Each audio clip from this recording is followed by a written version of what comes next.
Hi, Miss Morphew here with a quick vid on personal experience storytelling. There's a lot of good reasons that we tell stories and a lot of things happen in our brains when we do. We can make connections, we can all feel better or have some cortex activity and get thinking. We can connect with our listeners. We've shown this storytelling is the most effective way to merge meaning and emotions. So whether that speaker is just pushing out information at us, pushing, or they draw us in, may be able to connect your story or stories within a larger speech. It's more than just reading or speaking some flat little text. Storytelling has all that listening. You're listening to the audience as well as you view them. Gestures that will convey meaning. Changing your voice. Maybe doing some little role play as you are connecting with a character and so forth, or displaying that character. And all those social skills that are relevant to communication. Your audience is your reason for sharing. So you'll think of a good story of yours, but you want to connect with that audience. So how do you choose those things? These are some blocks off of page 2 of what makes an exemplary organization, what kind of content you need to have.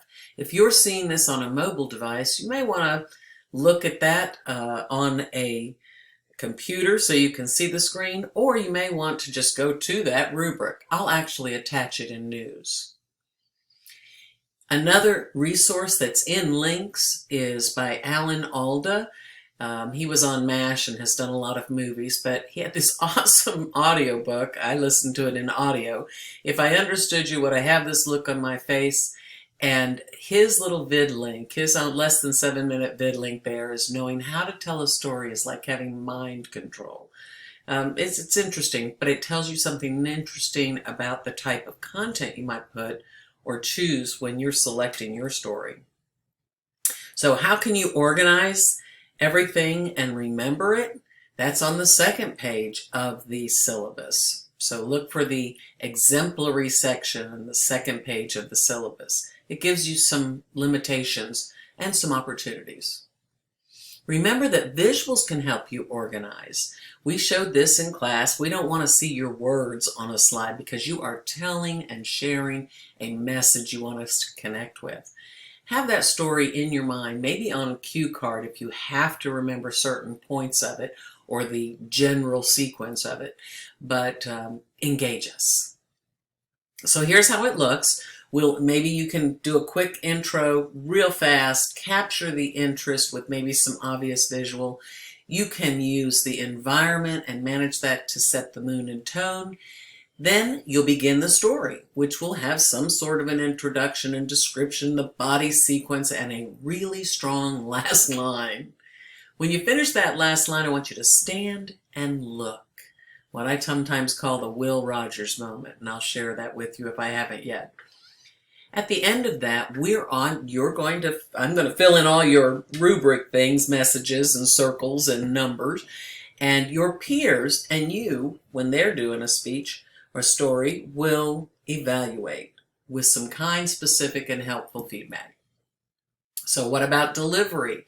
That's on page 1 of the rubric, and you'll want to deliver to engage. So your delivery matters. Use the face. Use all the vocal gifts that you have. Practice this. Look at your audience and use those facial gestures and those body movements and those arm gestures to underline your message as you're telling it, to make us feel those characters. Here's a few examples. Simple. If you're not a naturally physically expressive person, you can plan 1 or 2 of those to really, at that moment, engage us. This is for my science people. You control with your diaphragm, which is just above it's a large muscle just under your rib cage, and your vocal threads there, your vocal control will allow you to decide how you're pacing, pausing, the intensity and speed of your voice, the clarity of your speech. so that you can emphasize story parts and increase the interest that'll engage your listeners.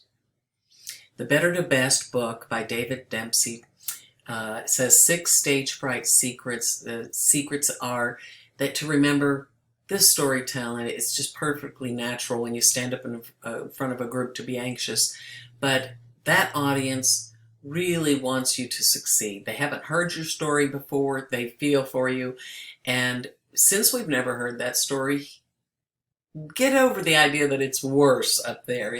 Think of it as better, because you can tell this story, you know this story. We are going to do an evaluation on a rubric, and it has this full page on the front and full page on the back with all of the requirements. If you know rubrics, you know you only have to look at the excellence, the highest ranking area. The other things will be circled if we see something less than excellent, but the red text that I put on if you see it online, are the things that we want to hear and see. It is limited on your time, so look at the rubric to make sure you know the time. For PES, it is 3 to 4 minutes. And we're going to give feedback not just with me giving you a rubric, but also you giving feedback to your peers. When you speak, why do we do that? Because when you speak, you will reflect and you will think about what you did well and you want to keep doing and what you need to improve. And there you go, you will get better next time. When you get evaluated with a rubric and you look at the comments and you look at the places where you scored well and you scored a little lower, if you reflect on that, you may apply that to your next speeches, you're going to improve. And every time you begin to start to notice the things to evaluate, and you offer kind, specific, and helpful feedback to the other speakers, you'll target in on those things that they did well or you don't want to do, and you will improve your speaking. We do have a couple of different ways that we're going to do this. This is our model for PES. I'll explain it in class, and you'll be using Post-it notes, or if you want to bring index cards because you like to write bigger, do that. And you'll write a note to each speaker. When we do stories for retelling, or if we do PES, or if we do expository, I want you to be specific. I've said that a few times. An example of general comment of praise, which is lovely, is to say, that was really good. But if you were specific, then they know what they did well. So great use of different voices for characters. I loved this thing specifically is going to be helpful to your peers. You'll begin to realize the elements of good speaking, and you'll be able to comment on them. And you can, as one student said in her final paper, I like how we criticize kind. So you can, when addressing specific elements, say it in a kind way and offer opportunities for them to improve. You need to identify exactly what needs to be worked on, like a set of instructions that speaker can take away and use. And again, you're improving your observational skills. Critique can also have that positive feedback, telling specifically what you liked. I can't wait to see your PESs, folks.